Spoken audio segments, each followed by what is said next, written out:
On a sorti un clip de musique pour un rappeur qui s'appelle Ziak. Il cartonne en fait, ça fait plusieurs millions de vues. Quand tu prends, on va dire, les premiers films avec de la 3D, les gens qui voyaient ça n'en avaient jamais vu. Tu fais pas un film pour faire des effets, ça doit être un outil pour pouvoir raconter des histoires. Quand tu te lances à ton compte et tout ça, il faut être motivé à 700%. T'es confronté tous les jours à toi-même, qu'importe la motivation que t'as en fait quand tu te lances. Il faut que tu sois convaincu en fait de pourquoi tu le fais en fait.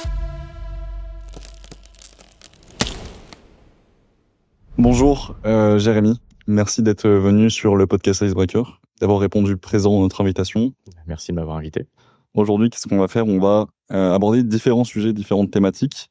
On va faire une partie de présentation de toi, de ton parcours professionnel et de ton expérience dans ta profession et même dans ton parcours scolaire, puisqu'on est dans une école.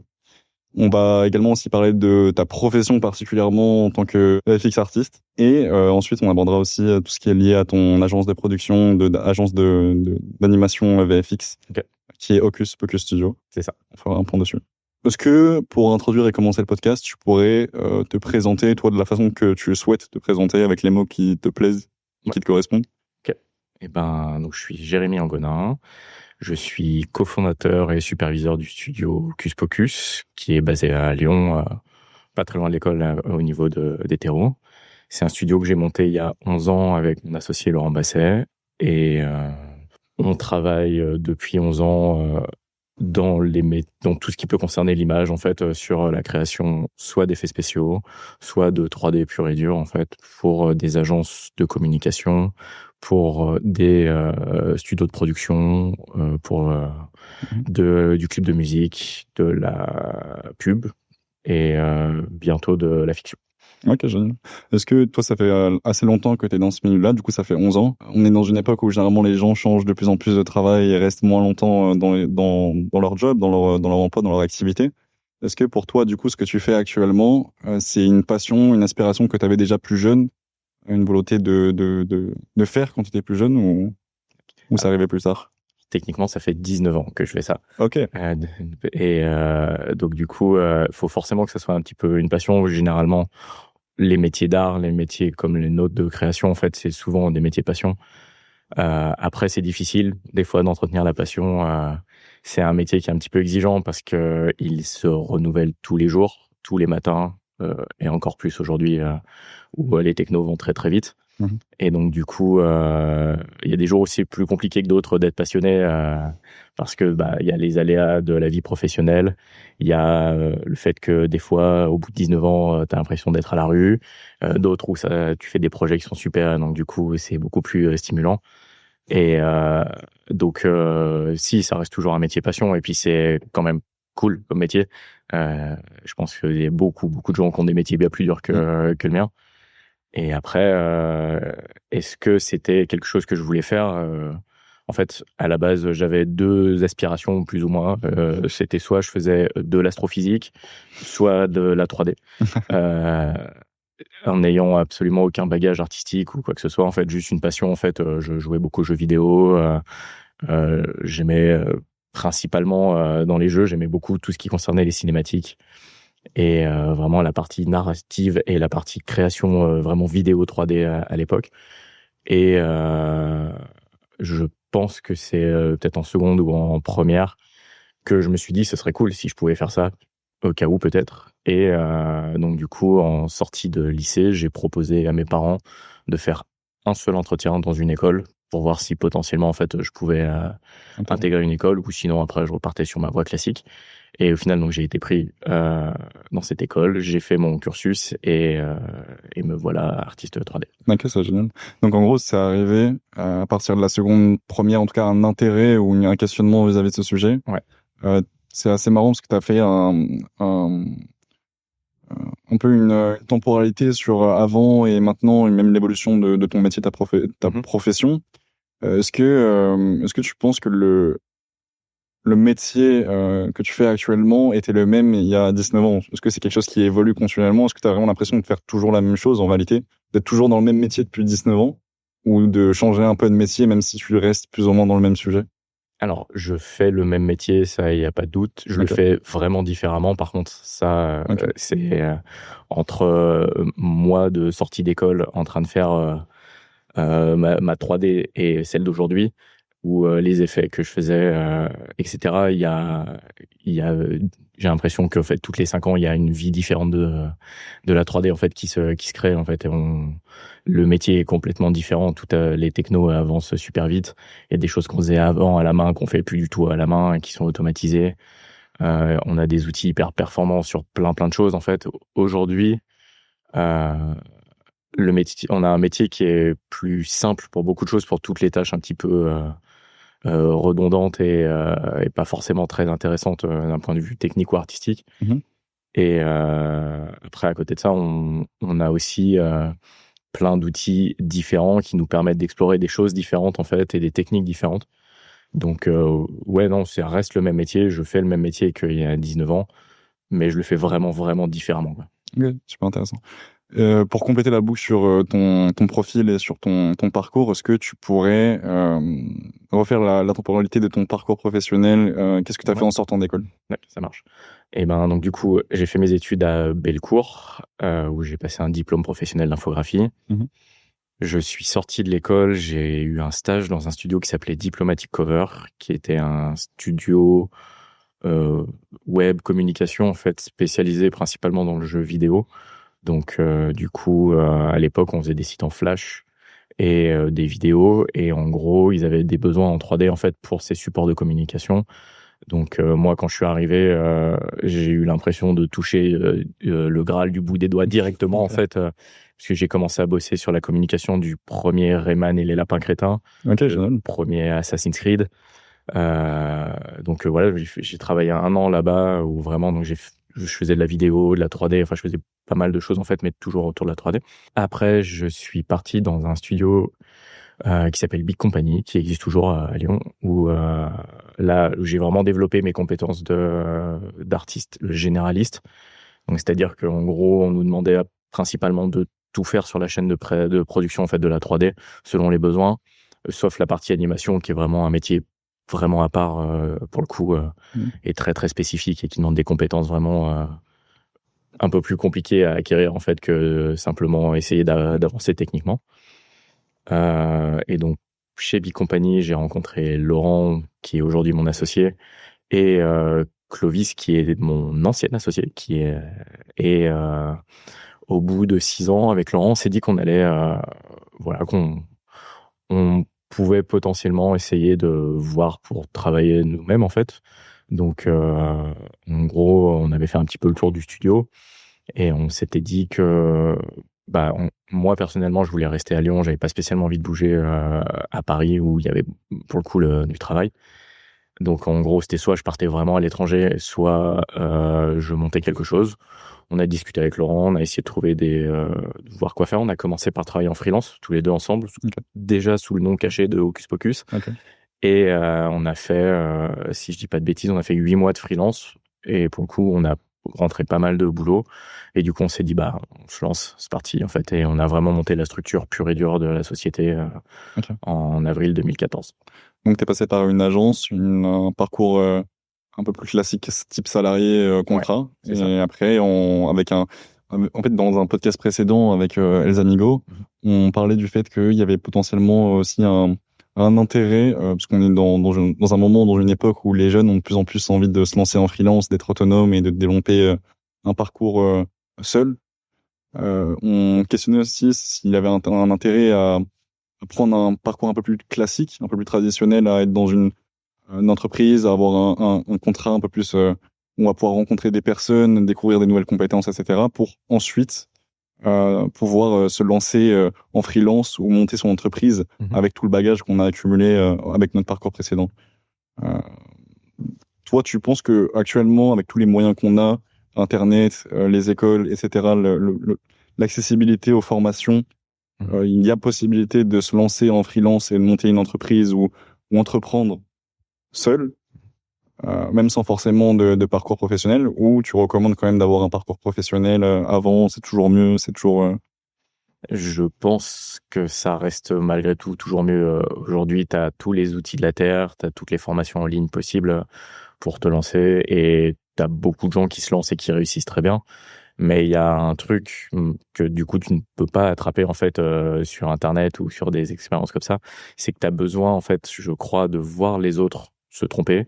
Tu as besoin de vivre dans des expériences où tu dois échanger avec les gens. On a un métier qui est beaucoup dans l'échange, dans la réflexion de j'ai besoin de faire ça, comment je le fais, moi je vais le faire comme ça, mais peut-être que tu vas rencontrer quelqu'un qui lui va le faire différemment et va peut-être t'amener une autre façon de penser en fait sur certaines choses. Et je pense que malgré tout, c'est bien au début d'avoir quand même des expériences un petit peu pour rencontrer des gens. Tu vois, il y a des expériences qui sont très mauvaises et qui pourtant sont hyper formatrices en fait pour le futur. Tu te dis plus jamais je ferai ça ou jamais de la vie je ferai ça, tu vois. Et inversement, tu peux faire des choses, tu peux pas travailler sur des projets qui peuvent être géniaux et tout ça, mais qui au final sont juste en fait la continuité de ce que tu sais faire, donc à la limite vont juste te conforter dans ce que tu sais faire, mais en fait on t'est tellement confronté tous les jours dans ta vie d'entrepreneur, d'inconnus, il y en a vraiment beaucoup, que je pense que tu peux essayer de te soulager un petit peu sur certains problèmes des fois de temps en temps, ou quand tu te lances dans quelque chose, tu as malgré tout, je crois, besoin d'être à peu près sûr de tes compétences. Et je trouve le meilleur moyen d'être sûr, ça reste quand même de te confronter un petit peu, pas forcément 20 ans ou 10 ans. Tu vois, moi, j'ai fait 6 ans. Mhm. Et, mais de te confronter en fait aux autres pour élargir un petit peu ta vision en fait des choses. Et actuellement, avec le freelance ou l'entrepreneuriat, même tout ce qui est l'e-commerce en ligne, même le fait de toute façon, quand on est en freelance, on va quand même travailler avec des personnes, on va quand même collaborer avec d'autres personnes qui sont peut-être en freelance. On va avoir des clients, on va avoir des contacts. Est-ce que même en freelance ou de manière autonome, on peut pas aussi se confronter justement à tous ces problèmes que tu énumères et qu'on peut rencontrer en entreprise? Si, carrément, tu peux. Après, pour le coup, le monde du freelance, c'est difficile. Sortie d'école, de te lancer en freelance, je pense que ça reste difficile. En fait, il y a pas mal de monde en freelance. T'es en concurrence avec la terre entière. T'as les agences partout, t'as les agences qui exploitent les freelances, toi, tu dois essayer de te trouver un petit chemin quelque part, en fait, pour trouver ton style, pour trouver ta façon de communiquer. Est-ce que je suis quelqu'un de super sérieux? Est-ce que je reste moi-même? Est-ce que je suis telle personne quand c'est moi qui travaille, etc., en fait. Et en free, tu peux rencontrer plein de gens si tu fais la démarche en fait de le faire. Tu vois, il y a plein de salons, d'apéros, de free, de choses comme ça en fait. Mais sauf qu'il faut vraiment, je crois, forcer en fait pour pas t'isoler, parce que tu peux très vite te retrouver en slip dans ta chambre chez toi toute la journée en fait. Ouais, Et la seule expérience que t'as, c'est soit ton client qui est rarement bienveillant avec ton travail, et ou soit ce que tu vas voir sur internet, ou les peu de gens avec qui tu peux échanger. Mais je trouve que c'est dur en fait au tout début en tout cas d'être sans vraiment avoir soit un réseau ou un minimum les épaules un petit peu solides. C'est un peu compliqué, je pense. Ok. Donc tu penses que c'est dur peut-être potentiellement de se lancer en freelance et d'entreprendre. Ça me fait C'est dur, Ouais. mais c'est pas impossible. Et une fois de plus, c'est à la portée de, je pense, tout le monde. Ok. C'est du moment que tu as confiance en fait en ce que tu fais, et si tu acceptes aussi l'échec. Ok. Parce que ça en fait partie de la vie, quoi.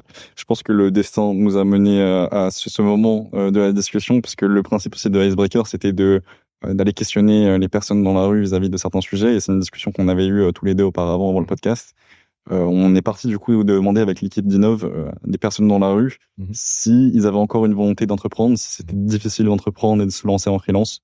Ce que je te propose à la limite, c'est qu'on regarde le micro-trottoir qu'on a fait et qu'on puisse réagir dessus justement, et que tu puisses dire ce que tu étais en train de dire finalement. Ok.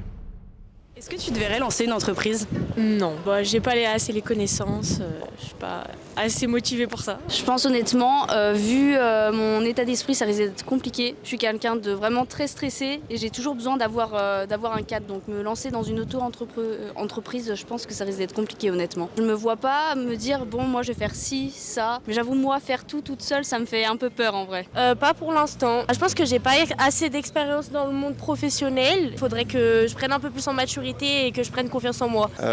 L'envie, oui, j'aimerais bien, mais après l'opportunité, pas encore. peur, mais je pense qu'avec l'expérience, elle peut se faire et si elle arrive, j'essaierai. Qu'est-ce qui t'a motivé justement à te lancer dans un parcours d'auto-entrepreneur ? La liberté, l'argent, un peu de tout, quoi. C'est essayer de sortir du cadre traditionnel, je pense, et puis faire des choses un peu différentes, quoi. Ok, bah du coup, on fait bien d'avoir regardé ce micro-trottoir parce que je pensais finalement que parce qu'on avait un public qui était relativement jeune dans le micro-trottoir, je pensais que les personnes étaient plus amenées à se dire je peux me lancer en freelance et faire de l'entrepreneuriat, quitte à même à apprendre en le faisant. Globalement, de ce qu'on a vu, c'est que les gens sont quand même assez réticents sur le fait d'avoir justement de l'expérience avant de se lancer. Toi, t'en penses quoi ?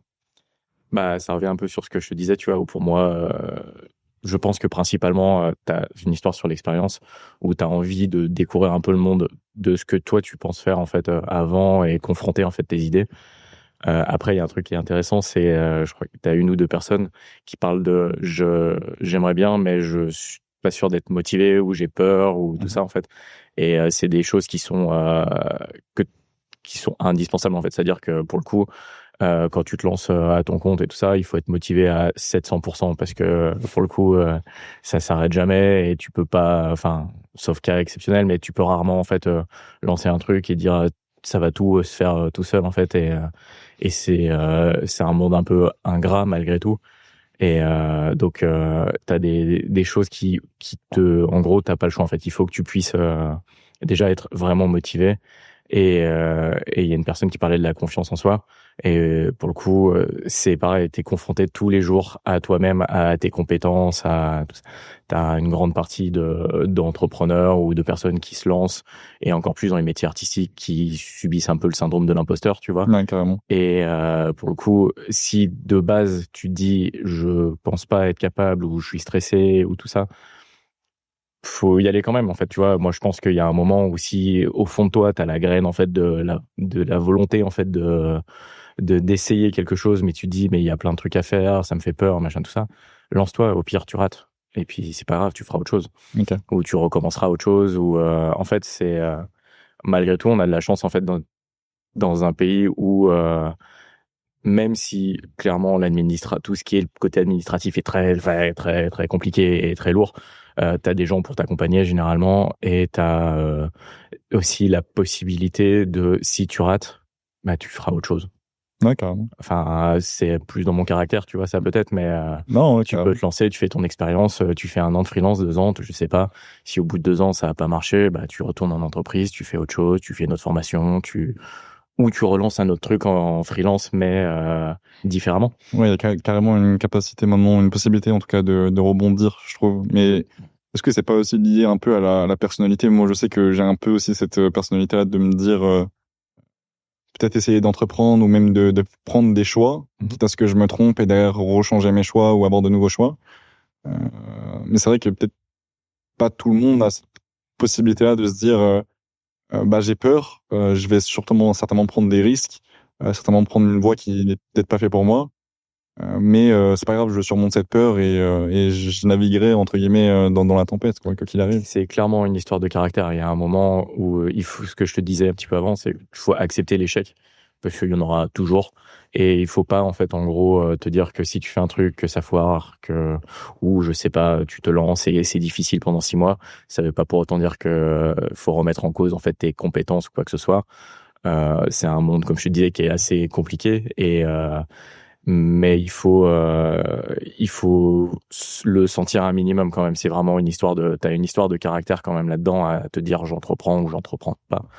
Mais il y a aussi une part d'acceptation d'essayer en fait. Et si tu pars sur le truc où tu te dis j'essaye, je fais mes propres choix, ça marche pas, c'est la vie, je fais ça, enfin, si t'es propre à vraiment à ce que toi tu crois en fait, en quoi tu crois en fait, et que si t'avances en fait vraiment en faisant les choix qui sont ceux que toi tu ferais, et pas il faut que je fasse ça pour me faire plaisir, etc., bah au moins t'as fait ton truc dans ton style à toi, et carrément. Et voilà en fait. Et donc du coup tu vois, t'as la dernière réponse, t'as quelqu'un qui dit je fais ça pour la liberté et pour l'argent, etc. En fait, qu'importe la motivation en fait que t'as en fait quand tu te lances, il faut que tu sois juste convaincu en fait de pourquoi tu le fais en fait. Et voilà, moi j'aurais tendance à dire c'est peut-être pas tout de suite pour l'argent. Ouais. Il y en a pour qui ça marche très très bien tout de suite, tu vois, mais Ouais. l'argent reste un sujet. Je pense que c'est si t'es en phase avec toi-même, te dis, je monte mon truc pour faire de l'argent, bah, travaille pour faire de l'argent. Et après, tu vois, il dit pour la liberté, si tu travailles pour dire, bah, je choisis mes clients, ou je peux dire à mes clients ça, Ouais. ou je peux refuser tel projet, prendre tel projet, je peux faire ça comme ça. Je me dis, bah, par exemple, je peux aller faire le Tour de France en combi, et en même temps, je suis avec mon PC portable et je bosse du bord de la mer, et puis après, je suis à la montagne parce que je veux cette liberté-là. Ok. Fais-le, en fait, tu vois. Mais c'est vraiment, qu'importe ta motivation, faut que tu l'utilises en fait à 100% et que tu ne dévies pas en fait de ce à quoi tu penses en fait. Et toi, du coup, c'est quoi ton pourquoi et ta raison d'avoir lancé, d'avoir co-créé Hocus Pocus Studio avec tes collaborateurs? Et ben, il y avait la volonté de faire nos propres projets déjà. Et on était assez en phase tous les deux sur le fait qu'on avait accumulé justement suffisamment d'expérience pour faire nos propres choses à notre façon. Et comme je te disais un tout petit peu avant, l'expérience pour moi, c'est aussi de voir les autres se tromper. Et j'avais aussi besoin de me confronter à moi-même et de me faire mes propres choix. Okay. Parce qu'il y a un moment, forcément, dans ta carrière ou dans ton travail, tu te dis, moi, je ferais ça comme ça, ou moi, je ferais ça comme ça. Et quand ça fait 2 ans, 3 ans, tu dis, j'aurais pas fait ces choix ou je les aurais fait différemment. Bah, en fait, c'est soit tu passes toute ta vie à te dire, j'aurais fait différemment, ou soit tu essayes de le faire. Et tu te plantes ou pas, en fait, tu vois. Mais moi, j'avais cette volonté, en fait. Et Laurent, c'était aussi un petit peu ça, en fait, cette volonté de faire nos propres choix, de faire le truc à notre façon et de voir si ça prend ou pas. En fait. Donc pour la liberté, entre autres. Pour une sorte de liberté, ouais. Ok, génial. Okay. Et aussi la question qui me vient maintenant, parce que j'ai eu un peu de mal à le dire. Comment est-ce que t'as choisi, d'où vient le nom Hocus Pocus Studio, en fait, tout simplement? Quand tu montes une boîte, t'as le moment compliqué où tu dois trouver un nom. Ouais. Et donc, en gros, on avait fait des petits brainstorming. On s'est posé au bar, on discutait, on cherchait des idées. Et il y a un thème qui revenait assez souvent, en fait, sur notre métier, sur les effets spéciaux, en fait, qui était celui un peu de la magie, des trucs comme ça. Et les anglo-saxons ont un terme qui est Hocus Pocus, qui est un peu le trompe-l'œil, en fait, l'arnaque, l'illusion, un peu. C'est un peu un équivalent d'abracadabra. Et ça sonnait plutôt bien. Le nom de domaine était disponible pour le site internet.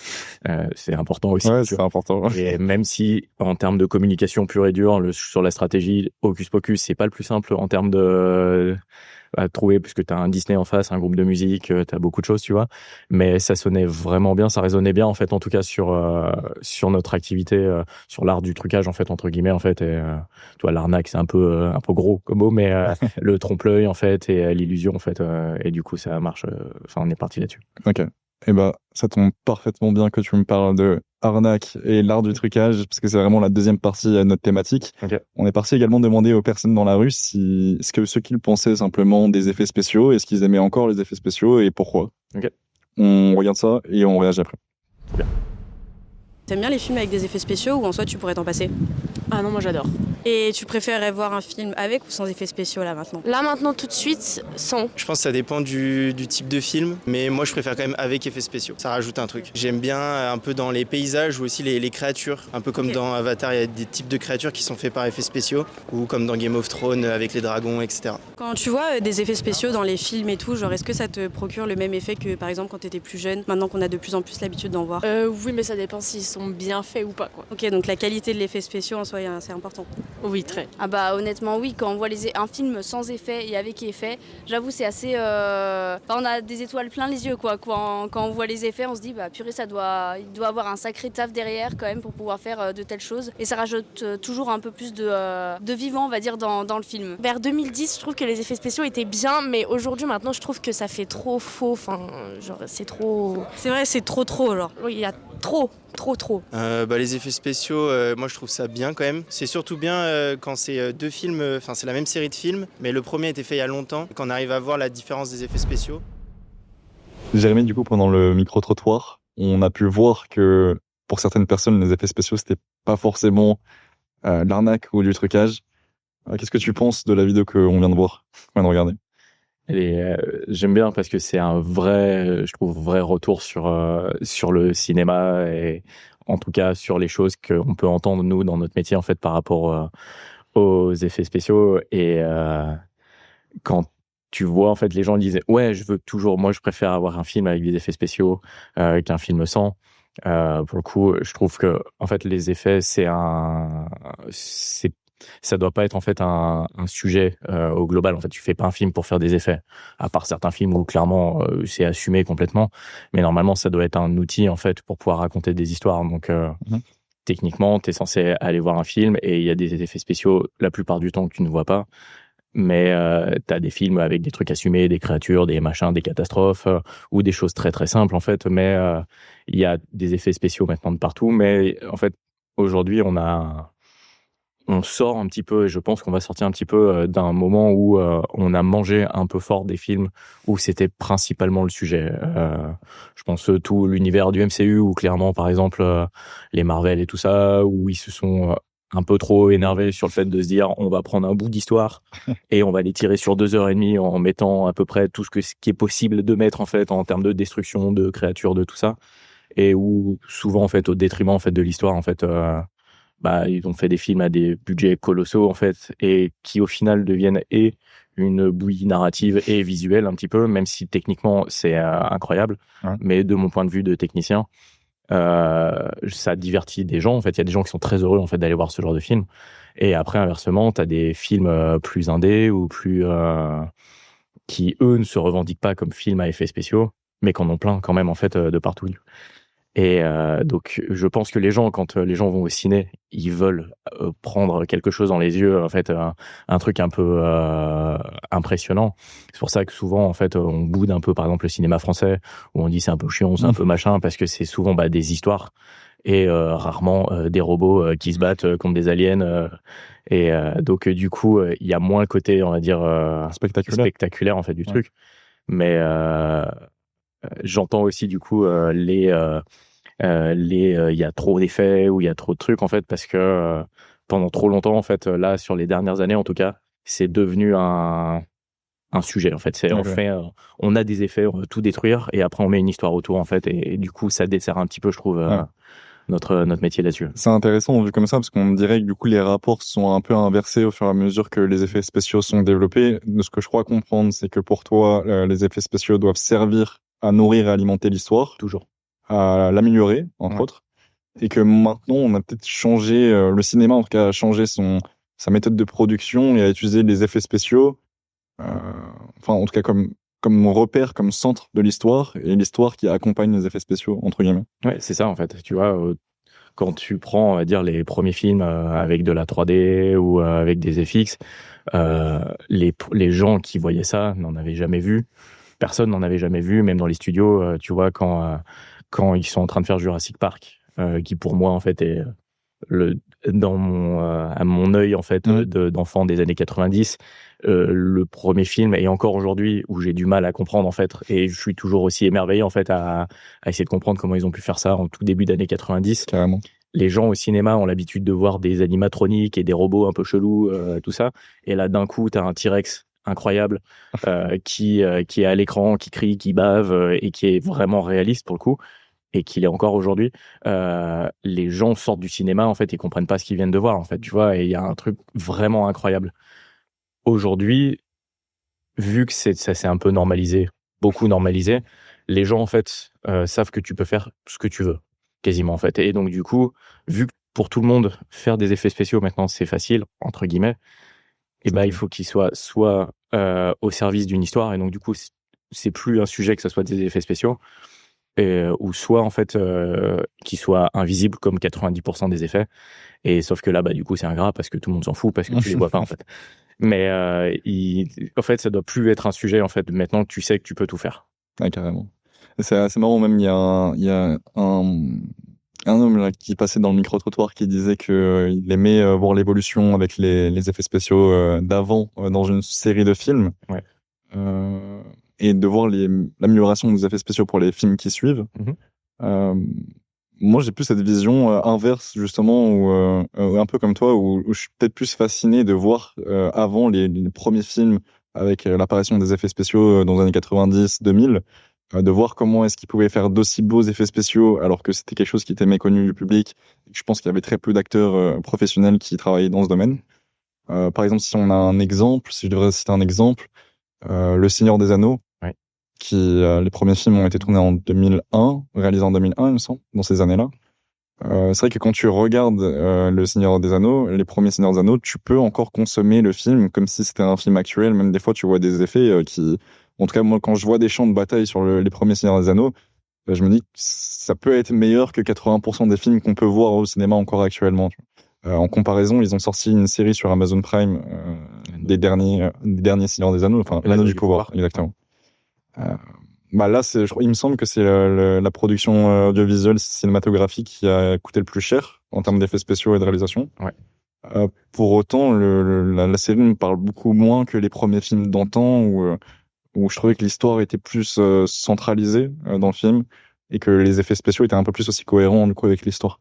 Et parce qu'ils étaient au service de l'histoire. Exactement. Ouais. Après, tu vois, par exemple, sur un truc comme ça, bon, du coup, pour comparer les films, par exemple, avec la série, c'est encore vu que c'est des économies et des façons de raconter un peu différentes, Okay. c'est un peu difficile. Après, souvent, dans les choses qu'on regarde, et dans le micro-trottoir, il y a une personne qui le dit, on a aussi un prisme de notre souvenir, en fait, de choses. On voit des choses, et à un instant T, en tout cas là, on va dire sur les 20 dernières années, c'était les meilleurs effets que tu aies pu voir dans ta vie jusqu'à l'année d'après, entre guillemets, où sauf cas exceptionnel en fait, mais Ouais. tu pouvais aller voir un film et dire waouh, c'est incroyable, c'est hyper réaliste, on verra plus jamais un truc mieux que ça en fait, et puis tu le revois un peu après et tu dis en fait non, c'était pas ça encore, tu vois. Et la personne qui dit je préférais les effets de 2010 à ceux d'aujourd'hui, je pense que elle dit ça en fait avec son prisme d'une personne, je pense que là elle a l'air d'avoir 20 ans, donc d'une personne de 10 ans qui est émerveillée justement, qui voit des choses en fait incroyables à l'image. Et je pense que si aujourd'hui ce même film de 2010 elle le regardait, elle serait peut-être un petit peu déçue sur des choses, tu vois. Et Oui, sûrement. Ouais. en fait les choses évoluent, notre œil évolue aussi, on s'habitue à mieux, mais on n'est pas encore capable d'anticiper le mieux de demain, entre guillemets. Donc du coup, aujourd'hui, le mieux d'aujourd'hui, c'est celui que tu as vu en tout cas. Et visuellement, par exemple, l'Anneau du pouvoir, c'est visuellement très très très beau. Et si vraiment tu fais une comparaison pure et dure, par exemple avec Le Seigneur des Anneaux, tu vas voir quand même qu'il y a un petit peu de différence en fait sur des trucs, tu vois. Et c'est pour ça que, tu vois, moi, quand par exemple je t'ai parlé de Jurassic Park, ça marche pour plein de films. Par exemple, il y a pas longtemps, j'ai revu Le Cinquième Élément, qui est un film de Besson, un film qui pour moi fait partie en fait des films de science-fiction en fait, et pour le coup français, qui visuellement est incroyable et qui le sont toujours un peu, mais à sa façon, parce que c'est plein de choses qu'aujourd'hui je vois en fait avec mon œil de professionnel, etc. Où c'est un peu, c'est moins bien, mais t'as le petit côté Madeleine de Proust en fait qui revient, et tu vois le truc et t'as cet attachement en fait à ce truc-là en fait. Et donc ça peut marcher, je pense, avec les fans de Star Wars, avec Le Seigneur des Anneaux, avec les Star Trek ou ce genre de choses. Et tu vois, si tu prends sur la chronologie, par exemple, tu prends le premier épisode de Game of Thrones, et les derniers, tu regardes la gueule des marcheurs blancs, la première saison, et à la fin, il y a une amélioration. Il y a une amélioration sur 12 ans, je sais pas combien de temps elle a duré la série, 10 ans ou 12 ans, qui est énorme. Ouais, c'est sûr. Et je trouve que ça fait une belle frise chronologique justement de trucs à comparer en fait sur un même sujet. Ouais. C'est vrai que maintenant que tu me le dis, du coup, si je pense que ça m'éclaircit un peu ma vision du sujet. Si je dois être un peu plus objectif, je pense, comme tu dis, c'est plus le fait de me rattacher à des souvenirs et. Ouais, mais c'est important aussi. C'est trop bien. En fait. C'est quand tu regardes des films, en fait, c'est pour avoir un moment, pour te créer des souvenirs, en fait, ou pour développer un imaginaire, ou plonger dans un imaginaire, en fait, et avoir envie soit de te raconter des histoires après, ou ce genre de choses. Soit quand tu sors et que tu débriefes du film que tu as vu, en fait, c'est aussi parce que ça t'a créé quelque chose. Et sur les effets, en fait, sur ce côté émerveillement ou pas, en fait, des choses, c'est pour ça que je dis qu'il faut que ça soit au service de l'histoire, en fait, parce que t'as des choses, vu que visuellement tu peux quasiment tout faire, il faut que ce truc que tu peux faire, il faut qu'il touche en fait les gens, sinon ça marche pas en fait. D'ailleurs, toi, dans ta création, dans ton, quand tu fais des effets spéciaux, quand tu dois travailler sur des VFX, comment tous ces sujets ils influencent ton travail? Est-ce que par exemple quand tu te mets à commencer un projet, Est-ce que tu fais attention aussi à... Est-ce que tu te dis, par exemple, faut peut-être centraliser l'histoire? Est-ce que tes effets spéciaux doivent servir à l'histoire? Je sais pas comment t'abordes un projet quand tu le commences en réalité. Je peux prendre l'exemple, par exemple, là, on travaille en ce moment avec un réalisateur qui est en train de préparer un long métrage. Okay. Et on a la chance d'être consulté en amont, en fait, sur le projet. Et donc, il y a la première, malheureusement, souvent, en fait, la première chose qui rentre en compte, c'est le budget, en fait, parce que pour le coup, ça coûte de l'argent, en fait, de faire des FX. Après, c'est pas... ça te donne un cadre, entre guillemets, tu vois. Ça veut pas dire que tu peux rien faire, ça veut pas dire que... C'est juste qu'il y a un moment où tu te dis, est-ce que j'ai les moyens, en fait, des ambitions visuelles de ce que je veux faire? Et du coup, est-ce que les effets que je vais faire sont au service de l'histoire? Et là, par exemple, sur ce projet-là, on a eu un scénario, il nous a expliqué sa vision, qu'est-ce qu'il voulait faire au niveau des plans, le réalisateur, et on se pose ensemble et on se dit, là, par exemple, plutôt que de le raconter comme ça, en faisant tel truc très spectaculaire, etc., qui n'amène rien à l'image à part avoir un truc visuellement et qui n'amène rien à l'histoire, en fait, et peut-être qu'on pourrait le raconter comme ça. C'est moins spectaculaire visuellement, mais par contre, ça sert l'histoire, en fait. Et c'est pour ça que depuis le début, je te dis que pour moi, ce qui est important, c'est que les effets sont au service de l'histoire, quoi qu'il arrive. Okay. Et tu fais rarement des effets pour des effets, à part pour faire plaisir à quelqu'un dans l'équipe, en fait. Donc toi, tu mets une cohérence, enfin, tu mets un point d'honneur justement sur la cohérence et dans ton travail et même pour la réalisation du projet. Je suis le plus mauvais vendeur de mon métier, dans le sens où moins j'en fais dans un projet, d'un point de vue narratif, et mieux je me porte, en fait, généralement, parce que moi je suis censé être là de temps en temps, en fait, dans le film. Et si j'amène quelque chose, faut que je raconte quelque chose, sinon c'est une belle vision, je trouve. Du coup, tu conseillerais aux personnes qui auraient besoin de travailler avec des acteurs dans VFX de consulter un maximum ces personnes-là et voir justement en amont. Ouais, après, il faut trouver des personnes qui ont envie de discuter de ça. Ouais, c'est comme ça, en fait. Parce que t'as des gens, ils vont dire non, il faut plus exploser, il en faut toujours plus, tu vois. Et c'est normal, c'est fait aussi. Tu vends ton métier. Moi, j'aime l'idée que mon métier est juste au service d'eux. Cohérent. Et donc, du coup, si tu me dis, là, sur mon film, il y a 10 plans, je vais pas dire non, il en faut 50. Parce que des fois, je te dirais il en faut 12 parce qu'il manque un truc ou ça fonctionne pas, tu vois. Mais jamais, en fait, de la vie, en fait, pour moi, quelqu'un qui écrit un film ou qui veut raconter une histoire, il raconte son histoire et après, il cherche les moyens, en fait, de la raconter. Vraiment. C'est une belle vision. Est-ce que t'as une ou plusieurs expériences qui t'ont marqué? Ou en tout cas des projets sur lesquels tu as préféré travailler? C'est toujours un peu compliqué cette question, c'est pour ça qu'il y a le est-ce que au début. Ouais. En fait, il y a plein de projets qui m'ont marqué parce que pour plein de raisons différentes. J'ai des projets où parce que je suis content d'avoir travaillé dessus. Tu vois, par exemple, là, dernièrement, ça va peut-être faire un an maintenant, mais on a sorti un clip de musique pour un rappeur qui s'appelle Ziak. Et pour le coup, c'était un univers qui était vraiment très cool. Et dès le début, en fait, où quand on bossait avec un autre studio d'effets spéciaux qui est à Paris, qui s'appelle Square, et avec qui on travaille beaucoup. Et en gros, ils nous ont envoyé les stories. Et juste sur le story, en fait, t'arrives à dire là, il y a un truc très cool. En fait, on va participer à quelque chose de très très cool. Et ce projet-là, donc du coup, quand tu reçois les premiers rushs, en fait, que tu vois visuellement que c'est à la hauteur, en fait, du storyboard et de l'histoire qu'on t'a raconté avant, et que du coup tu vas participer, en fait, à quelque chose où tu te dis ça va être cool, en fait, et tu fais partie d'un ensemble, en fait, et c'est ce que moi je préfère, en fait, dans mon métier, c'est de me dire que je suis un caillou, en fait, dans un ensemble, en fait, dans une production, en fait, entre celui qui raconte l'histoire, l'artiste, le réal, le chef-op, on est un ensemble, en fait, pour fournir un produit, en fait, fini le plus beau possible.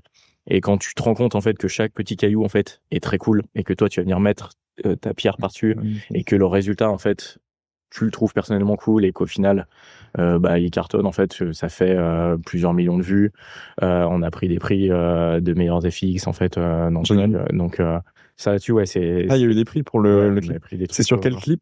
Sur même pas un grassement. Ah, même pas un grassement, oui, c'est ça. Et ça là-dessus, en fait, quand t'as beaucoup de vues, même si après un artiste, souvent, si l'artiste il est suivi, normalement le clip ça se suit avec, donc c'est rarement un vrai révélateur, tu vois. Mais quand tu prends des prix dans des festivals ou ce genre de choses, Ça, c'est cool, en fait. Ou quand les gens, ils disent, ah, c'est vous qui avez bossé sur ce truc, c'est fou. Ça fait plaisir, en fait. Tu vois, de temps en temps, en fait, tu te dis, c'est cool, j'arrive aussi à être dans un écosystème, en fait, de trucs où je suis reconnu à mon échelle, en fait, sur ce que je fais, en fait. Et du coup, c'est assez gratifiant, ça. Tu sais que c'est vraiment génial parce que ce clip, même pas un grincement, justement, j'avais un projet en faculté où je devais, entre autres, faire de la communication, créer un réseau social. Et c'était un réseau social qui servait pour un festival fictif et il fallait mettre en avant des artistes. Okay. Et dans ce festival fictif, du coup, on avait mis Ziak dans le festival et il fallait mettre des passages de clip et j'avais pris même pas un grincement parce que le clip m'avait particulièrement impacté, notamment le moment où il y a la basse, c'est la grosse basse qui apparaît, tu vois le sol qui se met à trembler, avec le sol, etc. Même tout le clip en général, on dirait vraiment presque une production cinématographique, tu vois. On est sur un truc vraiment, en tout cas dans l'idée de la volonté des réals qui sont très forts. C'est incroyable. Jusqu'à toute l'équipe, en fait, il y avait vraiment cette volonté en fait de faire un truc cinéma avec leur patte à eux qui est vraiment très marqué et qui marche trop bien, quoi. C'est incroyable. Du coup, quand j'ai vu ton site internet, ton profil LinkedIn, où là, du coup, tu vois ce pourquoi vous avez travaillé le projet, et quand j'ai vu que tu étais sur même pas un grincement, mes yeux ils sont ouverts comme ça, j'étais en mode, wow. C'est trop cool. Et après, du coup, d'autres projets, on a bossé et on est en train de finir là de livrer de la post-production sur un documentaire. Ça, c'est un autre format parce que du coup, on est vraiment sur de la supervision de tournage et après la post-prod un peu plus sobre entre guillemets. Mais là, c'est plus personnel où moi personnellement, je suis un grand friand de documentaires. Et donc du coup, cela c'est vraiment plus le fait de participer à un projet comme ça. Et après, j'aime bien aussi avoir bossé sur un ou deux projets qui sont très très mal passés. Ouais. C'est atroce sur le moment généralement, tu vois, mais c'est très formateur en fait. Tu vois, quand on parlait d'entreprendre et de rater, les projets ratés, malgré tout, tu vois, j'ai beau avoir souffert sur le moment en fait, je les garde en fait quand même un peu avec moi parce que tu sais en fait ce qui allait pas, ce que t'as mal fait ou pas en fait, et tu vois, et justement quand je te disais dans l'idée d'entreprendre pour faire tes propres choix et te planter, quand tu te plantes et que tu prends ça en fait dans le visage en fait, ça joue en fait, ça te remet un petit peu aussi dans le truc à te dire qu'est-ce que j'ai fait en fait qui était pas bien, et tu le gardes après un petit peu, je trouve, tu le gardes toujours un petit peu dans tes autres projets. Et c'est bien de garder malgré tout en tête un ou deux échecs, quoi. Ouais, je pense que c'est bien de se dire que des mauvais projets aussi peuvent en fait in fine faire partie des meilleurs projets quelque part en fait. C'est toutes les expériences en fait marchent comme ça. Ouais, c'est paradoxal, mais ça marche avec ta vie de couple, avec tes choix en fait en global. Normalement on essaye d'apprendre en tout cas des mauvais choix qu'on fait. Et ça marche encore plus dans le monde professionnel, je pense. C'est vrai. Ok. Est-ce que on veut qu'on est dans une école aussi qui introduit de plus en plus le sujet de l'IA? Même toi, je pense que peut-être t'es amené encore à utiliser un peu petit à petit de plus en plus l'IA. Très peu, mais très peu encore. Ouais. Ok, d'accord. Je voulais savoir justement si c'est quelque chose qui servait encore au milieu de VFX, et tu penses que ça va prendre une place dans ton secteur ou pas forcément encore? Si, c'est un gros sujet en fait, l'IA, et il y a plein de... ça pourrait être un podcast je pense, d'une vie entière déjà pour en discuter avec les pour, les contre, etc. Moi, de mon point de vue, l'IA, je le prends comme un outil qui passe par là, un outil très compliqué pour des raisons juridiques, pour des raisons morales, un outil qui change beaucoup de choses en fait, pour le coup, sur l'avenir en fait de l'image.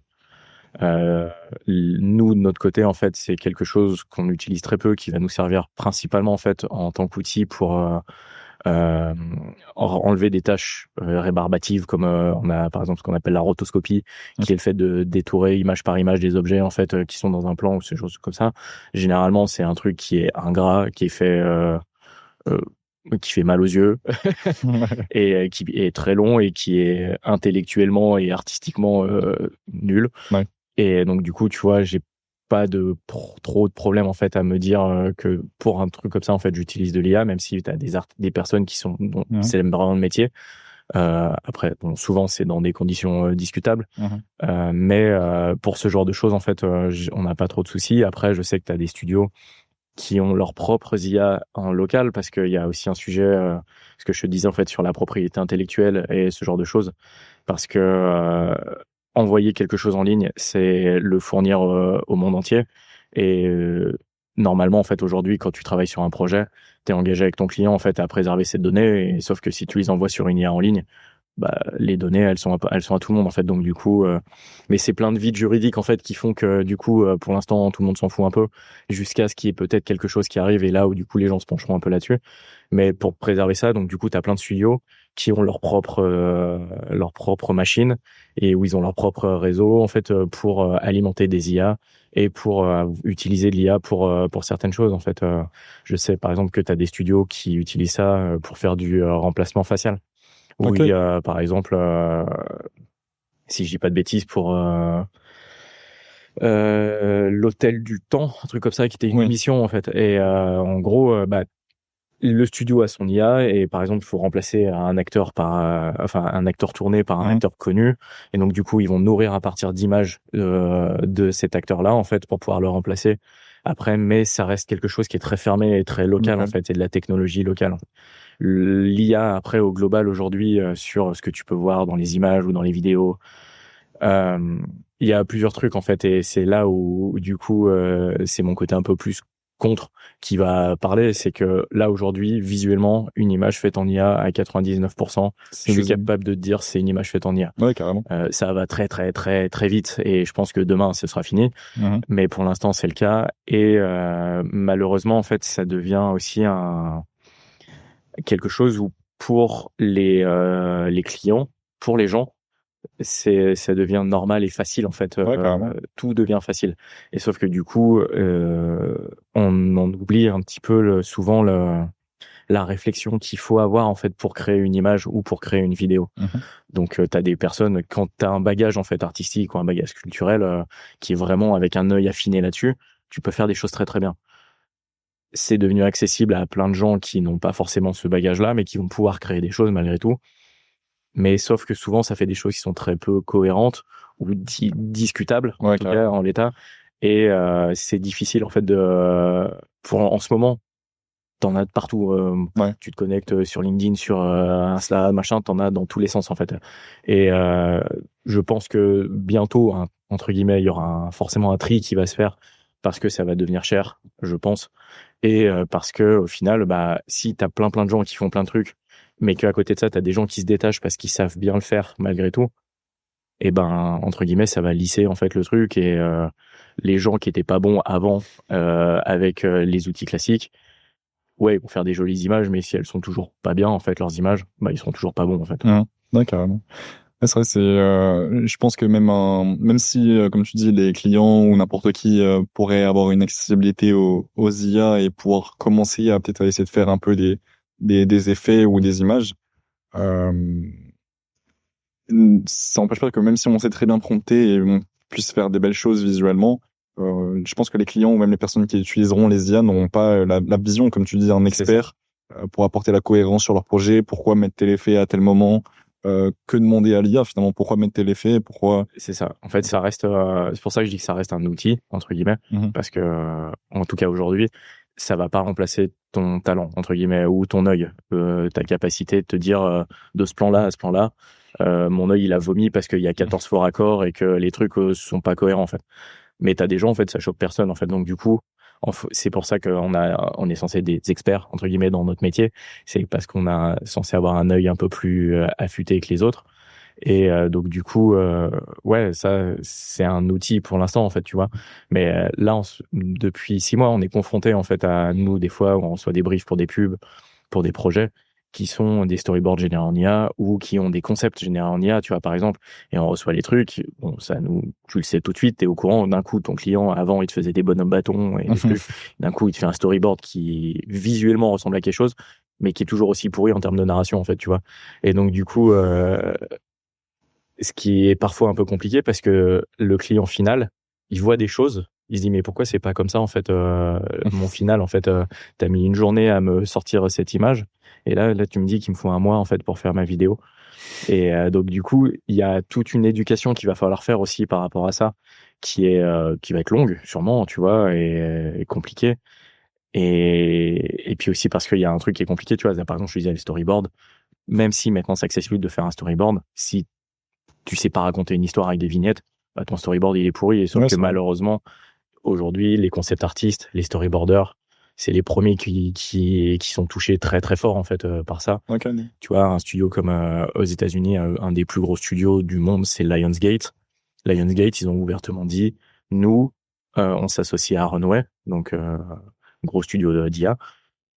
On veut plus de storyboarder, on veut plus de concept artiste. C'est tout fait en IA maintenant. Tous nos films seront en pré-prod, en tout cas sur cette partie-là, générés en IA, parce que c'est moins cher. Enfin, ils sont pas cachés derrière une histoire de créativité, tu vois, parce que c'est un peu ce discours-là qui est un peu gênant quand je vois les choses qui passent, par exemple sur Internet, sur l'IA. T'as plein de gens, ils sortent une vidéo, ils disent l'IA repousse les limites de la créativité.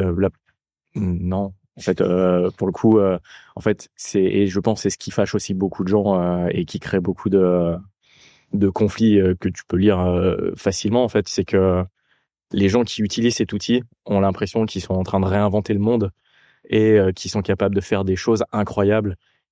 Quand on dit on repousse les limites de la créativité, non, en fait, tu fais des choses qu'on sait faire en fait déjà, mais tu le fais différemment. Ouais, c'est vrai. Et tu vois, dans les conversations, quand on dit ouais, mais regarde, quand tu faisais toi ta 3D d'il y a 20 ans, bah, elle était pourrie. Ouais, sauf qu'il y a 20 ans, en fait, ou même 30 ou 40, tu vois, par exemple, je reprends Jurassic Park. S'il y avait quelqu'un qui me dit regarde Jurassic Park en 90, c'était pourri, tu dis ouais, mais il y avait pas mieux en fait avant. Aujourd'hui, les vidéos qui sortent en IA, bah il y a mieux. Ouais, en fait, ou il y a au moins équivalent en fait, tu vois. Et je trouve que c'est plus sur la façon dont les gens communiquent qui est un peu gênante en fait par rapport à ça, tu vois. Ouais, je suis d'accord. Mais là, je pense qu'on a ouvert une porte qui est immense. C'est ça. On a déjà fait un bon podcast. Je pense qu'on a abordé beaucoup de sujets. Dans tous les cas, on aura aussi un podcast qui sera orienté plus sur l'IA. Donc, je pense que ça te permettra de retourner un peu plus sur le sujet. Mais c'était intéressant d'avoir ton point de vue, toi, avec ta professionnalisation sur l'IA. Est-ce que tu as une dernière chose que tu voudrais aborder, un sujet ou un message à faire passer, une requête, quelque chose ou pas particulièrement? Vu que c'est pour une école à la base, ça reste d'essayer de rester curieux à l'infini sur sur quoi vous êtes en train d'être formé en fait, parce que c'est ce qui fait en fait que tu deviens un meilleur artiste ou un meilleur qu'importe la formation que tu fais, mais en fait la curiosité de savoir au-delà de ce que toi t'es en train d'apprendre à l'école, de pousser en fait à l'infini en fait les choses en fait pour essayer d'alimenter au maximum tes expériences, tes ressentis, tes acquis, découvrir des choses. En fait, aujourd'hui, c'est cool parce que tu vas dans une école, t'apprends un socle, mais c'est à toi en fait de pousser en fait le socle, parce que quand tout le monde sort de l'école, tout le monde a à peu près le même bagage, et ce qui fait la différence, c'est le talent entre guillemets, et après la curiosité et la volonté du travail en fait de pousser des choses. Donc du coup, vraiment jamais s'arrêter d'être curieux, jamais. Exactement. Ouais, je pense que l'apprentissage passe par la curiosité, donc développer la curiosité. Ok. Voilà. Et merci beaucoup, Jérémy. Merci pour cet échange, pour tout ce que tu as pu apporter à ce podcast. Avec plaisir. En espérant te revoir une prochaine fois. Avec plaisir.